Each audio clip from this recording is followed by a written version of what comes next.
to the witnesses for being here. Director Wray, let me start with you if I could. I think the last time that I got to visit with you was back in August 4th of this year. You were at the Senate Judiciary Committee. You remember that, I assume. We had to cut that hearing short. We were supposed to do 2 rounds of questions. You said you had to be somewhere, so we cut it short. Republicans were not able to ask a second round as we had been informed we would.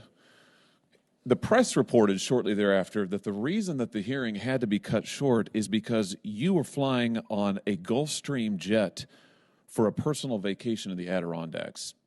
Please tell me that's not accurate. Senator, the hearing was not cut short from my experience. We had agreed beforehand on the time and length of it, and I was very surprised to find that anyone on the committee was surprised. As to how I fly, I am required, not only permitted, but required to fly on an FBI plane wherever I go. That's so you were going on vacation? I was, yes. So you left a statutorily required oversight hearing in order to go on a personal vacation in the Adirondacks? I took a flight to go visit my family, as had been previously arranged in conjunction with the leadership of the committee.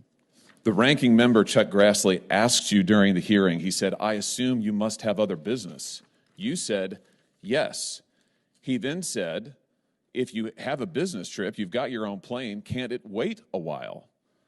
He then said, Chuck Grassley, we only just heard half an hour ago that now you have to leave. We were going to have a 7-minute round followed by a 3-minute round. I've got 7 people on my side of the aisle, that included me, who are waiting for this additional round. Is there any reason we can't accommodate them for 21 minutes? And you said you had a plane to catch. You had somewhere to go. And now we find out it was for vacation?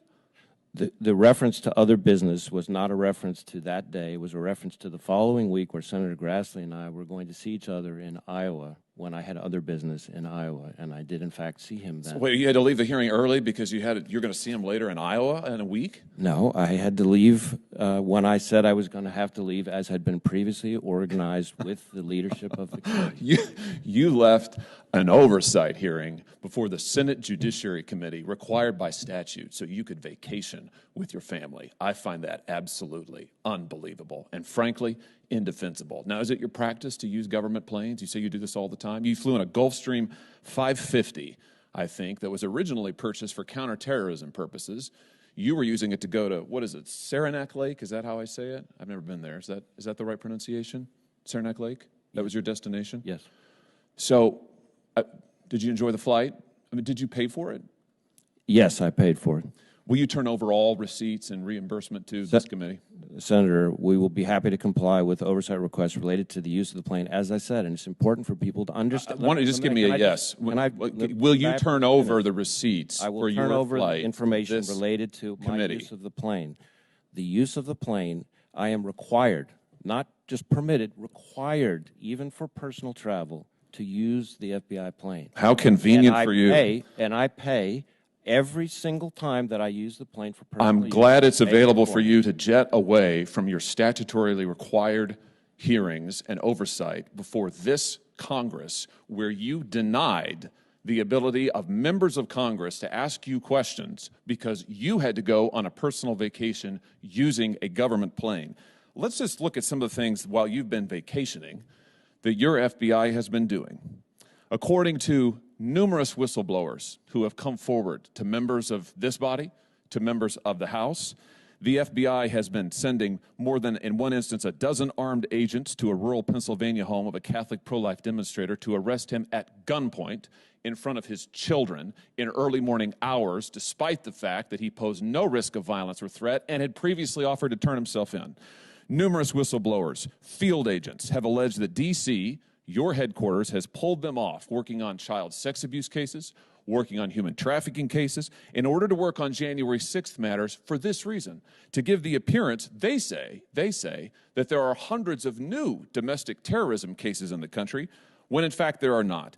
Whistleblowers, field agents have also said that D.C. has ordered the use of SWAT teams on nonviolent suspects who may have attended a January 6th rally, and They have been ordered to conduct surveillance and knock on doors of people who were not even in D.C. on January 6th. And again, all of this, according to the whistleblowers, these are your agents, all of this in order to make it look as if there's a mass surge in domestic terrorism all across the country, when in fact, the stats are being padded by political directive in your office. They also say, these whistleblowers, the D.C. leadership deliberately suppressed investigations into Hunter Biden, contrary to FBI procedure, and have also retaliated against FBI agents and whistleblowers who have contacted Congress, which, by the way, they are protected by statute to do so.